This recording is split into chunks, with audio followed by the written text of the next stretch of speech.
नमस्कार। आज हम एक बहुत ही दिलचस्प सफर पर चलने वाले हैं, जापान के गहरे रहस्य को जानने के लिए। एक ऐसा रहस्य जो हमें सिखाएगा कि एक लंबा और खुशहाल जीवन आखिर कैसे जिया जा सकता है। और इस रहस्य का नाम है इकिगाई।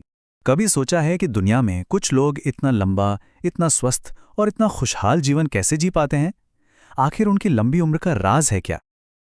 इस सवाल का जवाब हमें मिलता है दुनिया के एक बहुत ही खास कोने में, जापान के ओकिनावा द्वीप में।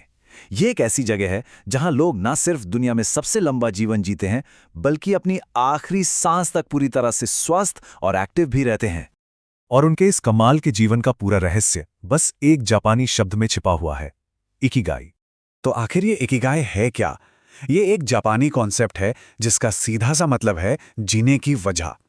वो एक खास कारण जो हर किसी को हर सुबह बिस्तर से उठने की प्रेरणा देता है। जापान में ये माना जाता है कि हम सबके अंदर अपना एक इकिगाई छिपा होता है। तो सवाल ये उठता है कि कोई अपना इकिगाई खोजे कैसे? इसका रास्ता चार बहुत जरूरी सवालों से होकर गुजरता है, जिन्हें हम खुशी के चार स्तंभ भी कह सकते हैं। पहला स्तंभ है वो काम जिससे किसी को दिल से प्यार हो। जरा सोचिए, ऐसी कौन सी चीज है जिसे करते हुए वक्त का पता ही नहीं चलता? बस यही है पैशन। दूसरा स्तंभ है वो काम जिसमें कोई माहिर हो।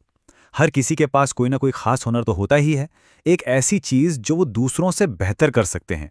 तीसरा स्तंभ वो काम जिसकी इस दुनिया को सच में जरूरत है। ये सिर्फ अपने बारे में नहीं, बल्कि समाज के लिए कुछ करने के बारे में है, जिससे दूसरों के जीवन में कोई पॉजिटिव बदलाव आए। और चौथा, सबसे प्रैक्टिकल स्तंभ है वो काम जिससे किसी की रोजमर्रा की जरूरतें पूरी हो सके, यानी एक ऐसा काम जिसके लिए कोई पैसे देने को भी तैयार हो। और जब इन चारों सवालों के जवाब, वो काम जिसे आप प्यार करते हैं, जिसमें आप अच्छे हैं, जिसकी दुनिया को जरूरत है और जिसके लिए पैसा मिल सकता है, ये सब एक ही जगह पर आकर मिलते हैं, बस वहीं पर किसी का इकिगाई छिपा होता है। यही वो सेंटर पॉइंट है जहां सच्ची खुशी और संतोष मिलता है। लेकिन इकिगाई सिर्फ एक आइडिया नहीं है, ये असल में जीने का एक पूरा तरीका है। ओकिनावा के लोग इसे अपनी रोज की जिंदगी का हिस्सा बना लेते हैं। इसका एक बहुत जरूरी हिस्सा है फ्लो की स्टेट को पाना। ये वो अवस्था है जब कोई अपने इकिगाई वाले काम में इतना डूब जाता है कि उसे समय का पता ही नहीं चलता।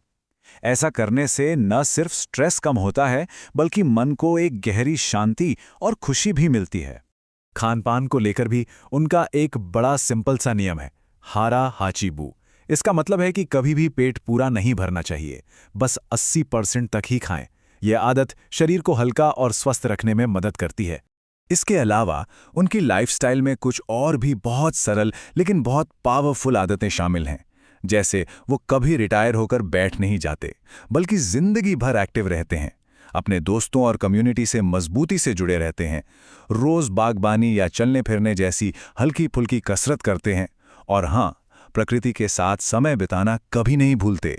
तो इन सभी आदतों और विचारों का सार क्या निकलता है? इकिगाई हमें यही सिखाता है कि एक लंबा और खुशहाल जीवन असल में एक बैलेंस लाइफ का ही नतीजा है।